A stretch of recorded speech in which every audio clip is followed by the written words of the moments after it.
तो hello guys, कैसे हैं आप लोग। मुझे उम्मीद है कि आप लोग बहुत ही अच्छे होंगे। ये एपिसोड नंबर 13 है जो इस एनिमी का लास्ट एपिसोड है।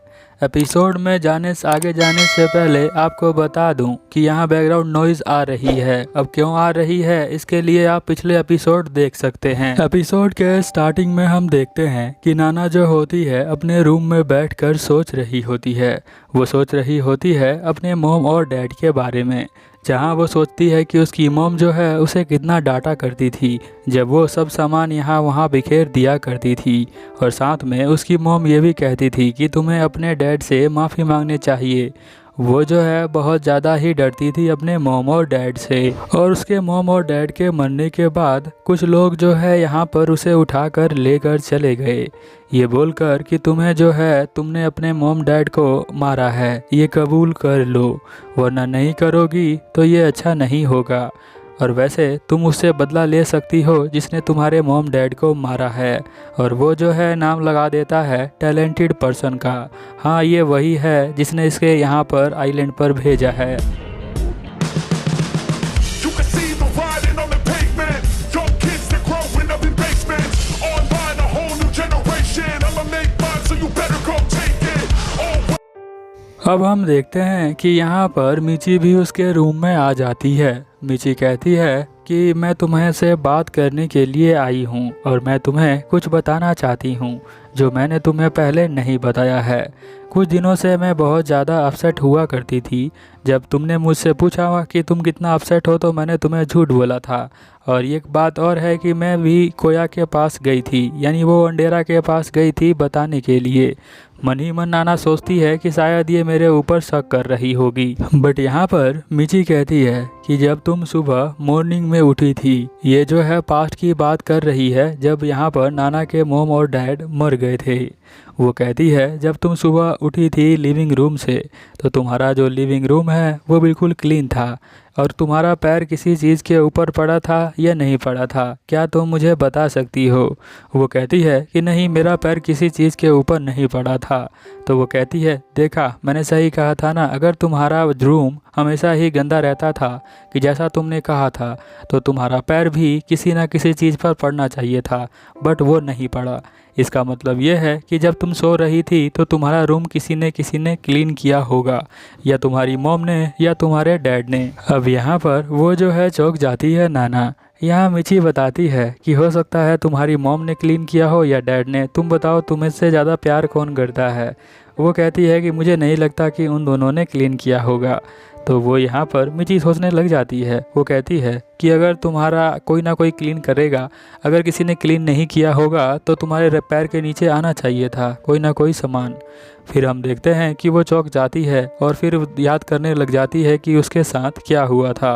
बट यहाँ पर फोर्स करती है मिची कि तुम मेरी बात मान लो, तुम्हें किसी ना किसी ने भड़काया है। क्योंकि मिची यहाँ पर सिर्फ इसे यही बताना चाहती है कि जो भी उसके पेरेंट्स जो मर गए हैं उसमें इसकी कोई गलती नहीं है। अक्सर जो नॉर्मल बच्चे होते हैं वो भी अलग घर के अंदर गेम खेलते हैं, उसकी वजह से वो खिड़की बंद करना भूल जाएं तो किसी की मौत कैसे हो सकती है। और मिची जो है यही बात बताती है उसे कि ये कोई भी नॉर्मल बच्चे से गलती हो सकती है, इसमें पूरी गलती तुम्हारी नहीं है। फिर वो उसे हक कर लेती है। नाना सोचती है कि शायद इसी वजह से ये इतना ज़्यादा सोच रही होगी। वो कहती है मिची कि हम दोनों जो है कल शॉपिंग करने के लिए जाएंगे, क्योंकि कुछ दिन बाद हम यहाँ से जाने वाले हैं। बोट आने के बाद हम देखते हैं शॉपिंग करते हुए कि यहाँ पर जो नाना होती है कोई और सामान लेने के लिए चली जाती है। वो यहाँ पर एक पेन लेती है मिची के लिए जो इसे प्रेजेंट देगी। तभी ओंडेरा उसके पीछे आ जाता है और कहता है किसी को लाइक करती हो क्या कि ये देने वाली हो। वो कहती है नहीं। वो बताता है कि जो जिसने बंदे ने किल किया था उसका अभी तक मुझे पता नहीं चला है कि क्या मोटिव था उसे किल करने के लिए। मैंने सभी बच्चों से पूछ लिया है। नाना कहती है क्या तुम्हें कोई प्रूफ मिला है। वो कहता है कि नहीं, अभी तक तो मुझे कोई प्रूफ नहीं मिला है, बट मैं ढूंढ रहा हूँ। यहीं पर जो होती है यूको, वो यहाँ से चली जाती है ये सब सुनकर। शाम को हम देखते हैं कि नाना और मिची दोनों जा रही होती हैं। तभी नाना जो है मिची को गिफ्ट देती है और यहाँ पर गिफ्ट लेकर वो बहुत ज़्यादा खुश हो जाती है। वो कहती है कि मैं मेडिकल स्कूल में इस पेन का यूज़ करूँगी। वैसे मैं भी तुम्हारे लिए एक प्रेजेंट लेकर आई हूँ जो कि एक पिलो है। सोते वक्त तुम हमेशा मुझे याद करोगी। वो शर्माते हुए उस गिफ्ट को ले लेती है और दोनों हंसते हुए यहाँ से जा रहे होते हैं। रास्ते में ये भी कहती है मिची कि क्या पता वो इंसानियत का दुश्मन जल्द से जल्द ख़त्म हो जाए। सीन चेंज होता है। हम ओंडेरा को देखते हैं कि वो नाना के रूम में जाकर वो जो कपड़े होते हैं खून से लथपथ उन्हें ढूंढ लेता है। वो कहता है कि ये प्रूफ काफ़ी है। यहाँ पर बैठी होती है हमारी नाना।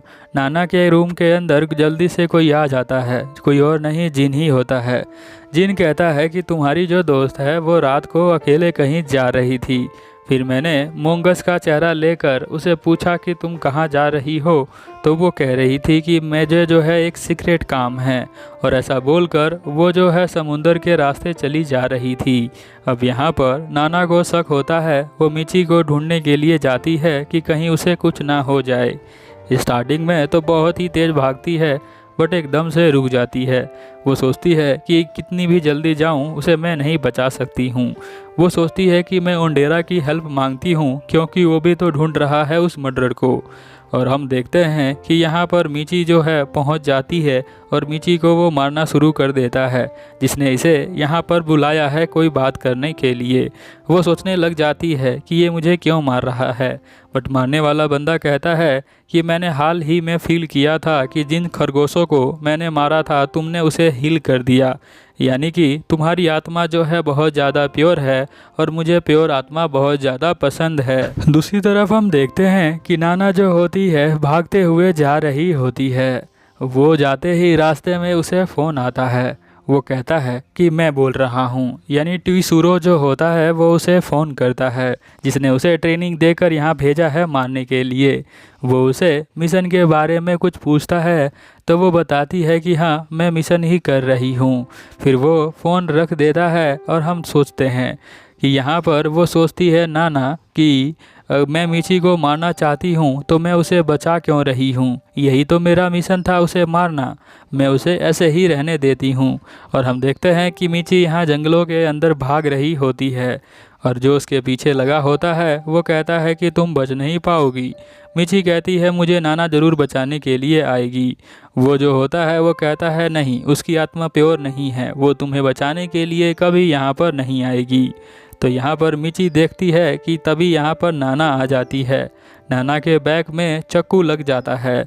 नाना जो है यहाँ मिची को हक कर लेती है उसके हमले से बचाने के लिए, और यहाँ पर उस बंदे को बताती है कि उस रूम में मुझे पता चल गया था कि तुमने ही मर्डर किया है, क्योंकि जब मोंगस स्पीच दे रहा था तब तुम वहाँ पर आराम से बैठे होगे और तुमने ये प्रूव किया था वो टॉयलेट वाली हरकत करके, क्योंकि तुम्हारी बॉडी जो थी वो बाहर थी बट तुम्हारी आत्मा अंदर थी, और अभी तुम वही आत्मा वाली फॉर्म से सभी को मार रहे हो सकता है उससे तुम्हें एनर्जी मिलती हो।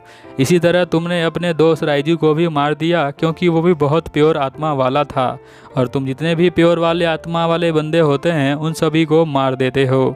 हाँ, तो ये यही क्लासमेट होता है जो सभी को मार रहा होता है, और अभी देख रहे हैं जो मार रहा है वो एक तरह का आत्मा है। इसकी ओरिजिनल बॉडी जो है वो कहीं और पर प्रेजेंट होगी।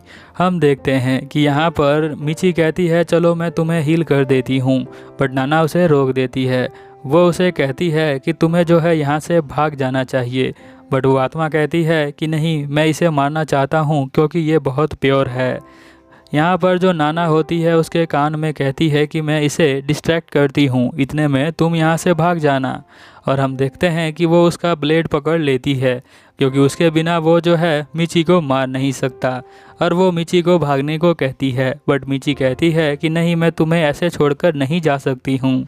बट यहाँ पर नाना उसके ऊपर बहुत तेज़ चिल्लाती है और कहती है कि मैंने ही इन सभी स्टूडेंट को मारा था और तुम्हारे साथ मेरी जो है दोस्ती बिल्कुल भी अच्छी नहीं है, बस मैं तुम्हें मैनिपुलेट कर रही थी।